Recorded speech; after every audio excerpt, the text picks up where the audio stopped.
The rise and fall of Shaw Brothers long before Hong Kong Golden Age. Shaw Brothers was a peerless and influential studio, often regarded as the Godfather of the Hong Kong film industry. Many of us grew up watching Shaw Brothers films. Even during the Golden Age, the studio played a significant role. Nearly all the major figures of that era had ties to Shaw Brothers, icons who would later become symbols of the Golden Age, such as Bruce Lee, Chow Yun-fat, Leslie Cheung, Jackie Chan, Cherry Chung, Maggie Cheung, and Anita Mui, all initially collaborated with the studio. However, at the dawn of the Golden Age, the Shaw Brothers' influence began to wane. By the time the Golden Age reached its peak, it marked the era of the studio's decline. It would be more accurate to say that the Hong Kong Golden Age was not a milestone of success for the Shaw Brothers, but rather a chronicle of their downfall. Let's look back at their history. In 1925, the four Shaw brothers, Runje Runde Runmei and Run Run Shaw, founded the Tianyi Film Company in Shanghai. Before long, rival studios conspired to monopolize the market, preventing Tianyi films from being screened in Shanghai and Southeast Asia. To counter this, the brothers go to Singapore to build their own distribution network. By 1927, they opened their first cinema in Singapore during the silent film era. Eventually, they expanded to a network of nearly 200 cinemas across Southeast Asia before their decline in the 1970s.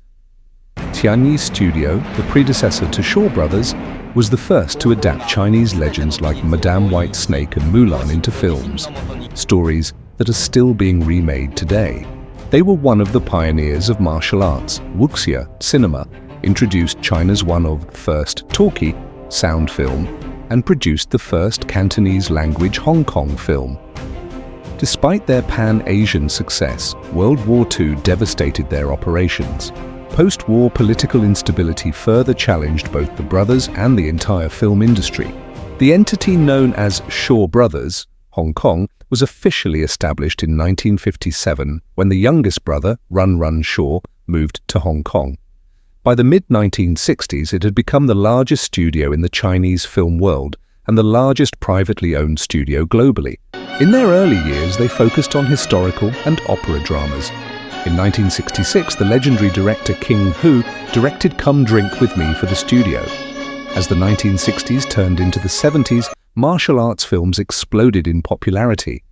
During this period, Shaw Brothers produced immortal classics like The One-Armed Swordsman and adaptations of Jin Yong's novels, such as The Legend of the Condor Heroes and The Heaven Sword and Dragon Saber.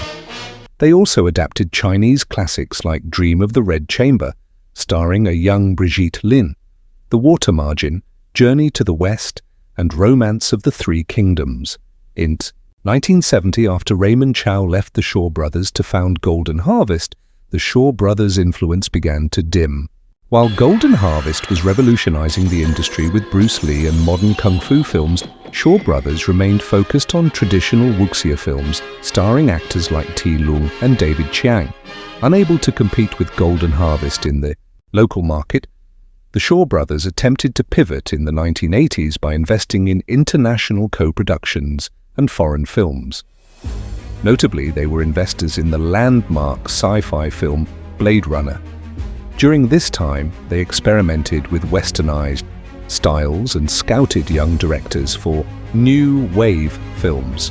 They frequently cast Cherie Chung, known as the Marilyn Monroe of Hong Kong. However, the audience consistently associated the Shaw Brothers with a style that was perceived as too traditional. Despite their efforts to keep up with the changing times, they couldn't bridge the gap. By 1986, they fell completely behind Golden Harvest's momentum. They eventually stopped film production and shifted their focus toward television, TVB. In the 1990s, they produced a handful of films, including 5 Stephen Chow hits like Look Out, Officer, Justice, My Foot, The Mad Monk, Love on Delivery, and Out of the Dark. During the Shaw Brothers era, Jin Yong's martial arts novels were global sensations, and the studio's wuxia films were equally successful. As the era of Bruce Lee and Jackie Chan arrived, the focus shifted from wuxia to kung fu. This was followed by the gun fu era of directors like John Woo. These periods defined the peak of the Hong Kong Golden Age. Throughout these decades, we see a cycle where one giant falls as another rises, yet each generation paved the way for the next.